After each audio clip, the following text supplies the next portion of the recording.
அனைவருக்கும் வணக்கம். தெய்வீக பலன்கள் சேனல் சார்பாக தங்களை அன்புடன் வரவேற்கிறோம். இன்று நம் காணொளியில் காண விரும்புவது கார்த்திகை மாதம் தேய்பிறை அஷ்டமி காலபைரவர் ஜெயந்தி சிறப்புகளை பற்றி இந்த காணொளியில் விரிவாக பார்க்கலாம். வாருங்கள் காணொளிக்கு செல்லலாம். மறக்காமல் ஒரு சப்ஸ்கிரைப் செய்யவும். கார்த்திகை மாதம் வரும் தேய்பிறை அஷ்டமி சக்தி வாய்ந்த அஷ்டமி நாட்களில் ஒன்றாகும். பாரம்பரிய சிவபெருமானின் உக்கிரமான வடிவங்களில் ஒருவரான கால பைரவர் அவதரித்த நாள்தான் கார்த்திகை மாதம் வரும் தேய்பிறை அஷ்டமி திதியாகும். இந்த நாள் தமிழகம் முழுவதும் உள்ள சிவாலயங்களில் கால பைரவர் ஜெயந்தி இன்று சிறப்பாக கொண்டாடப்படுகிறது. இந்த நாளில் மக்கள் அனைவரும் உண்ணாமல் விரதம் இருப்பது ஒருவருடைய வாழ்க்கையிலிருந்து அனைத்து தடைகளையும் நீக்கும் என நம்பப்படுகிறது. இந்த நாட்களில் நாய் பைரவரின் வாகனம் என்பதால் மக்கள் நாய்களுக்கு பால் மற்றும் உணவுகளை வழங்குகின்றனர். பைரவர் அவதரித்த பைரவர் ஜெயந்தி அன்று கால பைரவருக்கு உரிய பைரவர் மந்திரங்களை சொல்லி வழிபடுவது சிறந்து, கால பைரவர் மனதார வேண்டிக் கொண்டு அவரின் கால பைரவர் அஷ்டோத்திரம் அஷ்டகம் அல்லது ஓம் கால பைரவாய நமக என்ற மந்திரத்தை 108 முறை சொல்லி வழிபடுவது சிறப்பு. இது எதிர்மறை விஷயங்களை நீக்கி மனதில் தைரியத்தையும் புதிய பலத்தையும் கொடுக்கும். எதையும் சமாளிக்கும் உத்வேகம் பிறக்கும். நோய்கள் தீர்ந்து உடல் ஆரோக்கியம் பெருகும். அஷ்டமி வழிபாடும் தேய்பிறை அஷ்டமி வழிபாடும் கால பைரவருக்கு மிகவும் ஏற்ற வழிபாடாகும். அதேபோல் சனிக்கிழமையில் வரும் ராக காலத்திலும் பைரவரை வழிபடுவது மிக மிக சிறப்பானதாகும். இவர் அவதரித்த கால பைரவர் ஜெயந்தி அன்று எப்படி வழிபட்டால் அனைத்து தடைகளும் நீங்கும் என பார்க்கலாம். பாரம்பரிய சிவபெருமானின் 64 வடிவங்களில் உக்கிரமான வடிவமாக கருதப்படுபவர் பாரம்பரிய கால பைரவர் அவர். இவரே காலத்தை நிர்ணயிக்கும் கடவுளாக போற்றப்படுகிறார். இதனால் இவர் வழிபட்டால் எப்படிப்பட்ட கெட்ட நேரமும் நல்ல நேரமாக மாறிவிடும் என்பது மக்களின் நம்பிக்கை. அஷ்டமி வழிபாடும் தேய்பிறை அஷ்டமி வழிபாடும் கால பைரவருக்கு மிகவும் ஏற்ற வழிபாடாகும். அதேபோல் சனிக்கிழமையில் வரும் ராகு காலத்திலும் பைரவரை வழிபடுவது மிக மிக சிறப்பானதாகும். இவர் அவதரித்த கால பைரவர் ஜெயந்தி அன்று நீங்கள் கண்டிப்பாக அதிகாலையில் எழுந்து பாரம்பரிய சிவபெருமானை வழிபட்டு அவரின் வாகனமான நாய்களையும் நீங்கள் வணங்கலாம். சிவபெருமானின் அவதாரங்களில் ஒன்றாக கருதப்படும் கால பைரவர் கார்த்திகை மாதம் தேய்பிறை அஷ்டமியில் அவதரித்ததாக கூறப்படுகிறது. இதனால் இந்த நாளை நாம் கால பைரவர் ஜெயந்தி என்று அழைக்கிறோம். அடுத்ததாக பைரவர் ஜெயந்தி என்றும் பைரவாஷ்டமி என்றும் அழைக்கிறோம்.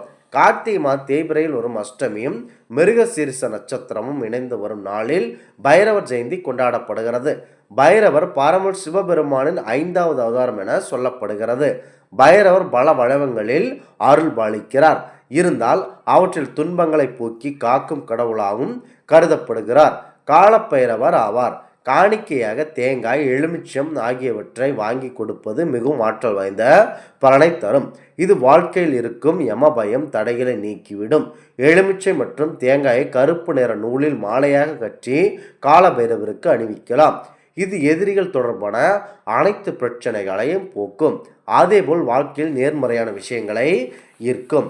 சிவபெருமானின் 64 வடிவங்களில் மிகவும் உக்கிரமான வடிவமாக கருதப்படுபவர் காலபைரவர்.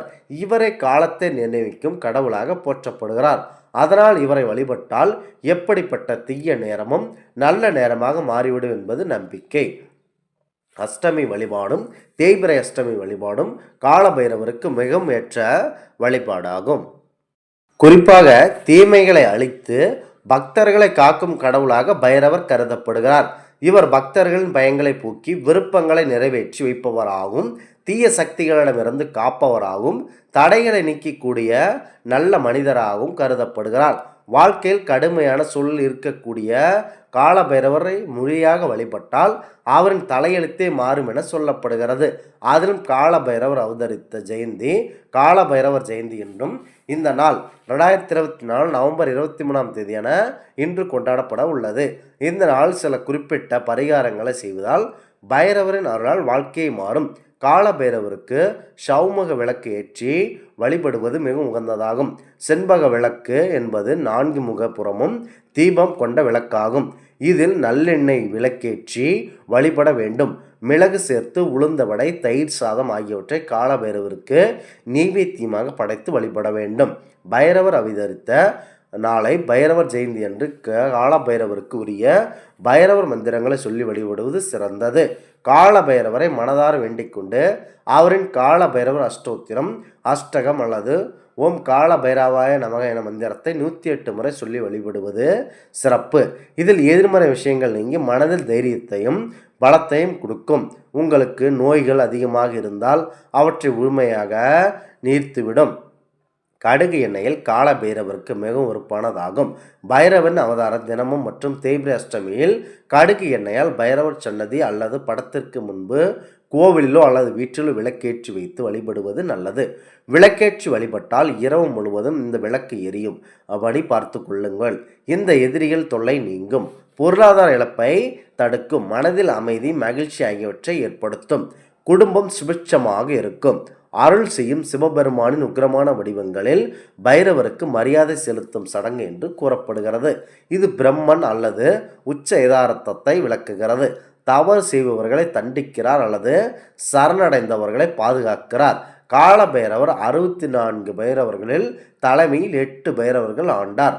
ஒவ்வொரு ஆண்டும் இது நாட்காட்டியின்படி கிருஷ்ணபட்சத்தின் அஷ்டமி திதியின் போது காலாஷ்டமி நடத்தப்படுகிறது.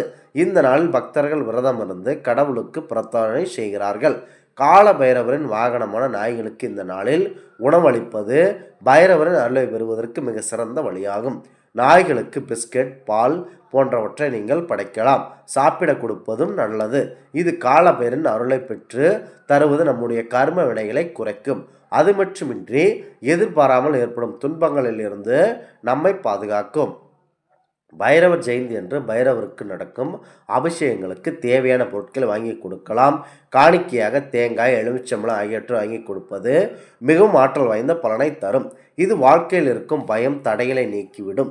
எலுமிச்சம் மற்றும் தேங்காய் கருப்பு நிற நூலில் மாலையாக கட்டியும் பைரவருக்கு அணிவிக்கலாம். இது எதிரிகள் தொடர்பான அனைத்து பிரச்சனைகளையும் போக்கும். அதேபோல் வாழ்க்கையில் நேர்மறையான விஷயங்களையும் ஈர்க்கும். செவ்வாய் அல்லது ஞாயிற்றுக்கிழமை அல்லது சனிக்கிழமையில் வரும் தேய்பிரை அஷ்டமி புனிதமான நாளாகும். ஏனெனில் இது கால பைரவருக்கு அர்ப்பணிக்கப்பட்டுள்ளது. இந்த மகா கால பைரவ அஷ்டமி அல்லது கால பைரவர் அஷ்டமி என்று குறிப்பிடப்படுகிறது. கால பைரவர் சிவபெருமானின் தெய்வீக ஆற்றலிலிருந்து தோன்றினார் மற்றும் அவரது கடுமையான வடிவத்திற்கு நன்கு அறியப்பட்டவர். கால பைரவர் தெய்வீக சக்தியால் ஆசிர்வதிக்கப்பட்டார்.